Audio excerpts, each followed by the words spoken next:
BFM Business présente Tech & Co, le grand live du numérique, François Sorel. Et bonsoir à toutes et à tous. J'espère que vous allez bien. Je suis ravi de vous retrouver sur BFM Business dans Tech & Co comme chaque soir 20h 22h à la radio, sur la FM bien sûr, à la télé, sur votre box et sur bfmbusiness.com. Au menu ce soir, on va parler 5G encore une fois, mais c'est un sujet tellement important qu'il faut y revenir régulièrement. L'une de ces grandes tendances de cette année, on en a beaucoup parlé au CES 2021. Qu'est-ce que la 5G, ses spécificités, que va-t-elle changer? Quels sont ses enjeux? On en parlera tout à l'heure avec Yves Bernaert, qui est le directeur Europe d'Accenture Technologies, qui sera avec moi dans ce studio.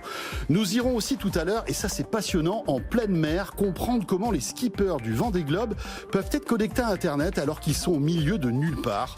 On en parlera avec Marc Darmon, qui est le directeur général adjoint de Thales, qui fournit un mini-modem en fait à tous les skippers. Je vous ferai aussi découvrir une appli qui permet aux personnes déficientes visuelles de jouer sur leur smartphone à des jeux de réflexion. Sabrina Cagliosi sera là tout à l'heure aux alentours des 20h50 pour WhatsApp New York avec des news de Wall Street. Et puis entre 21h et 21h30, on va plonger encore une fois dans ce monde intéressant, passionnant du quantique et revenir sur le plan ambitieux du gouvernement que Cédric O était venu nous présenter dans ce studio jeudi dernier.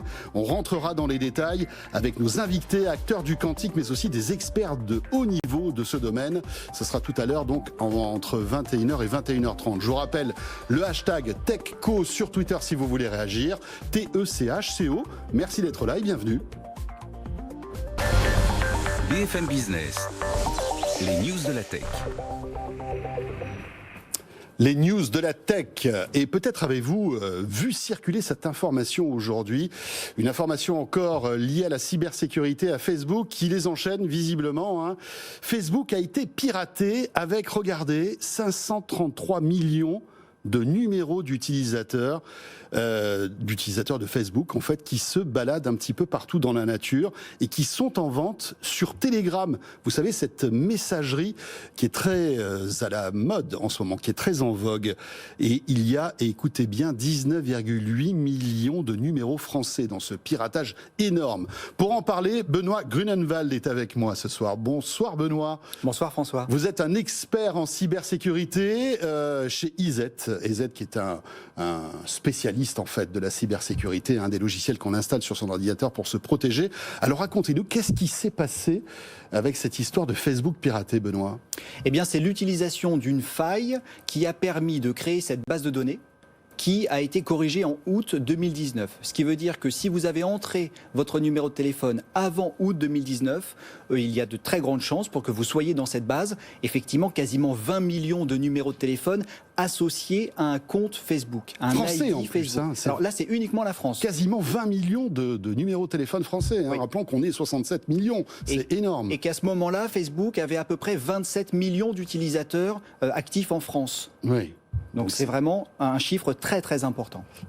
Donc ça remonte, c'est une attaque qui date de 2019, d'accord? Pourquoi ressort-elle aujourd'hui, Benoît? Alors ça c'est une excellente question. Il est possible que les attaquants aient gardé ces données au chaud le temps de s'en servir.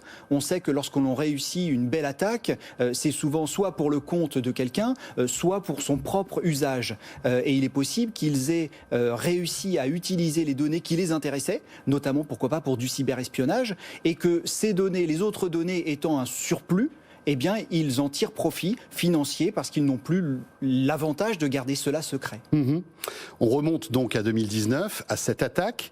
Qu'est-ce qui s'est passé? Comment Facebook peut laisser un trou béant comme ça pour que un pirate en fait récupère 533 numéros de téléphone, 533 millions. Si c'était 533, ce serait pas très grave. Mais là, c'est 533 millions. Oui. Alors souvent, c'est lié à une faille de configuration, ce qui veut dire que vous avez une application dans laquelle il y a toutes les informations. C'est réparti bien entendu sur de nombreux serveurs, c'est redondé, c'est vraiment très structuré. Et il se trouve que parfois, il y a une petite porte qui va servir à un admin ou à un tiers. Et cette porte-là va être soit mal configurée, soit laissée légèrement ouverte. Et à partir de là, il suffit d'être très malin, comme les pirates, et d'aller chercher ces informations. Et visiblement là, la porte d'entrée, c'est une API, c'est ça ? Alors, il semblerait effectivement que ce soit une API. Alors, qu'est-ce que c'est qu'une soit API? exploitée. Alors, l'API, c'est le mécanisme qui va permettre à une société tierce d'aller requêter Facebook, notamment si vous êtes un partenaire commercial ou marketing et que vous voulez savoir quels sont les utilisateurs dans telle région qui pourraient être intéressés par vos produits. Ou alors, par exemple, lorsque je me connecte depuis mon smartphone à une application autre que Facebook qui me demande mes identifiants Facebook. C'est ça une API. Complètement. L'API, c'est la discussion entre deux applications qui se connaissent et qui normalement sont authentifiées. D'accord. Donc là, on va dire qu'il y a une API qui a peut-être été piratée. On n'a pas vraiment le fin mot de l'histoire aujourd'hui. Exact. On sait que Facebook a corrigé la faille qui a permis la création de cette base de données. Voilà. Donc c'est un fichier qui se balade dans la nature avec tous ces millions de numéros de téléphone. Je rappelle l'info, 20 millions, quasiment 20 millions de téléphones, de numéros de téléphone d'utilisateurs français de Facebook. Exactement. Qui sont donc en vente sur Telegram. Sur Telegram. Alors Telegram est le moyen de vendre, le moyen avec lequel en fait le pirate ou le groupe de pirates a créé un bot. Donc dans Telegram, c'est assez simple. Vous pouvez utiliser Telegram comme un support et vous allez vous créez un chat et vous allez dire envoie-moi des informations. Donc vous écrivez, au lieu d'écrire bonjour, comment vas-tu dans la discussion, vous allez mettre une commande. Et cette commande va dire donne-moi le numéro de téléphone associé à cet ID Facebook. Et de là, l'ID, le bot va aller interroger un serveur administré et tenu par le pirate, qui va renvoyer une partie du numéro de téléphone pour lui dire « ça existe, mais je te donne pas tout. Et si tu veux aller plus loin, achète des crédits. » Voilà. C'est 20 $, je crois, le numéro. C'est 20 $ le crédit. Et si vous êtes gros consommateur, vous avez 10 000 crédits pour 5 000 $. On a une ristourne, en fait, c'est ça. C'est très commerçant. Le cybercriminel est assez commerçant. Donc là, c'est pour se faire de l'argent. Et on peut imaginer que ça représente beaucoup d'argent. Est-ce qu'il y a un risque pour nous tous qui sommes sur Facebook, qui avons un compte Facebook, Benoît Grunenwald? Oui, alors malheureusement, le premier constat, c'est que si c'était une fuite de mots de passe, une fuite d'adresse email, d'identifiant classique, eh bien, vous et moi, on utilise un gestionnaire de mots de passe, on est capable d'aller sur Facebook et de changer son mot de passe très simplement. Oui. Par contre, on ne change plus ou on ne change pas de numéro de téléphone mobile aussi facilement. Ça fait 20 ans que j'ai toujours le même numéro. Et on est tous dans ce cas-là. Voilà. Et donc, autant... Alors, du coup, changer de numéro de téléphone, c'est compliqué. Changer d'adresse email, c'est un petit peu moins compliqué que changer de téléphone, mais ça reste quand même très compliqué. Changer de mot de passe, c'est assez facile. Ça doit devenir une routine. Donc, au pire, qu'est-ce qu'on risque? Du spam sur son numéro de téléphone, c'est ça? Alors, du spam sur son numéro de téléphone, donc on appelle phishing, hameçonnage, SMS, autrement dit smishing également. Et cet hameçonnage peut nous emmener, si on n'est pas au courant de cette fuite de données, à cliquer sur des liens qui vont nous envoyer sur un site d'hameçonnage pour récupérer nos logins et nos mots de passe. Et dans ce cas-là, si on a utilisé le même login et le même mot de passe sur d'autres sites, eh bien, c'est la cascade de l'accès à nos données par des cybercriminels.